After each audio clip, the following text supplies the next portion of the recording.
Assalomu alaykum. Bugungi mavzumiz osteoporoz. Osteoporoz bu suyak sistemasining metabolik almashuvining buzilishining hisobiga suyakning zichligining pasayishi, mo'rtlashi hisoblanadi. Buning belgilari odam yoshi o'tavergandan, keksayavergandan keyin bo'yining pasayishi 10-12 santimetrgacha, oldin 170 bo'lgan bo'lsa, keyin 160 gacha bo'yining pasayishi. Chunki umurtqalar disklari puchayadi va umurtqalar ham suyaklar mo'rtlashgandan keyin yassilashni boshlaydi. Shuning hisobiga odam bo'yi pasayadi. Ikkinchisi, bel sohalarida burmalar paydo bo'lishi, skladkalar paydo bo'lishi. Bo'y pasaygandan keyin teri osilib skladka paydo bo'ladi, burma.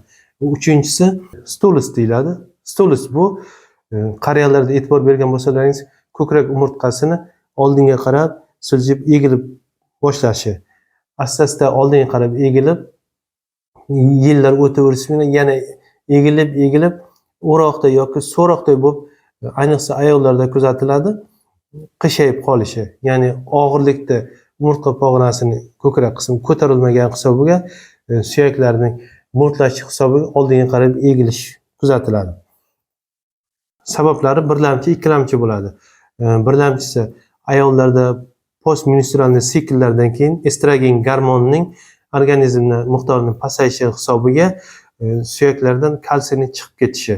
Ya'ni estrogen gormoni bitta vazifasi suyaklarda kalsiyni ushlab turish hisoblanadi. Ikkinchisi, qarilik osteoporozi. Bu qarilik osteoporozda metabolizm organizmda qarigandan keyin sekinlashadi. Buni hisobiga oshqozonchak sistemasida ham hazm jarayonlari sekinlashadi. Jigarning ham funksiyasi pasayadi. Shuning hisobiga vitamin D ni sintezlari ham pasayadi. Shuning hisobiga osteoporoz kelib chiqadi. Yana ikkilamchi osteoporozlarda bunda endokrin kasalliklardan, tireotoksikozning hisobiga yoki qandli diabet kasalliklari hisobiga ham jigar o'zining faoliyatini normal bajara olmagandan keyin vitamin D sintezi pasayadi. Shuning hisobiga osteoporoz kelib chiqadi. Ikkinchi ikkilamchi sabablaridan bu oshqozonchak sistemasidagi kasalliklar. Oshqozonchak sistemasida yaralar, erazitni gastritlar hisobiga kalsiyni oshqozonchak sistemasidan qonga so'rilishi pasayishi hisobiga osteoporoz kelib chiqadi. Uchinchisi, autoimmuniy kasalliklar hisobiga reumatoidni artrit, rasseyniy skleroz, sistemik krasniy volchankalarda ham umumiy metabolizm o'zgarishi hisobiga jigarlarda vitamin D sintez bo'lishi pasayishi hisobiga kelib chiqadi osteoporoz. To'rtinchisi, surunkali buyrak yetishmovchiligi hisobiga.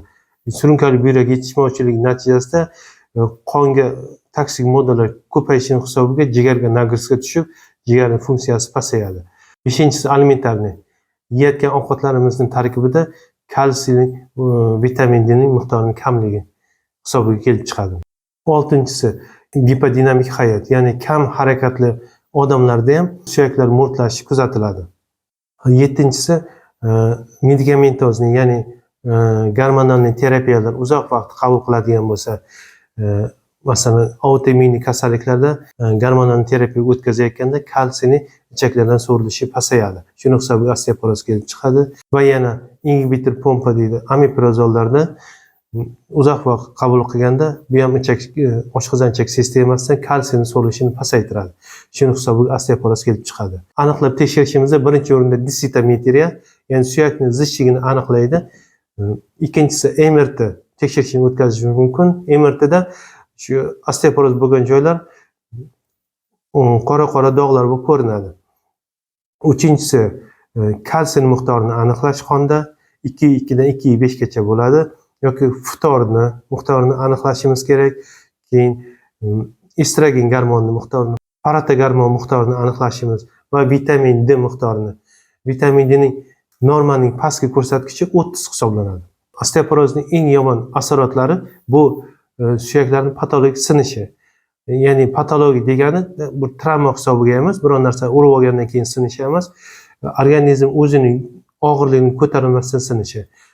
Qarilik osteoporozda bunda umurtqalarda sinishlar bo'ladi va naysimon suyaklarda, son suyaklarida, boldir suyaklarida, postmenstrual osteoporozda bunda ayollarda qovurg'alar sinishi bilan osteoporozning ikki xil sinishini kuzatishimiz mumkin. Davosiga keladigan bo'lsak, qaysi sabab natijasida kelib chiqadigan bo'lsa osteoporoz, birinchi o'rinda shuni davolash kerak bo'ladi. Oshqozon-ichak sistemasidan kasalliklardan keyin kelib chiqadigan bo'lsa, oshqozon-ichak sistemasidagi erozivni yazvalarni, gastritlarni ularni davolab, keyin vitamin D, kalsiylar berishimiz mumkin. Alimentarniy bo'ladigan bo'lsa, ovqat tarkibiga kalsiy, vitamin D miqdorlarini ko'proq qo'shishimiz kerak bo'ladi va tvoroglar yeyish kerak bo'ladi. Uchinchisi, endokrin sistemasining hisobiga bo'ladigan bo'lsa, qandni normada miqdorini normallashtirish yoki tireotoksikoz bo'ladigan bo'lsa, qalqonsimon bez gormonlarini normallashtirgan holda vitamin D K2 5500 bir tabletkadan beriladi. Har doim ertalab ovqat bilan birga ichiladi. Ikkinchisi, kalsiy berishimiz kerak bo'ladi. Yana biofosfat preparatlaridan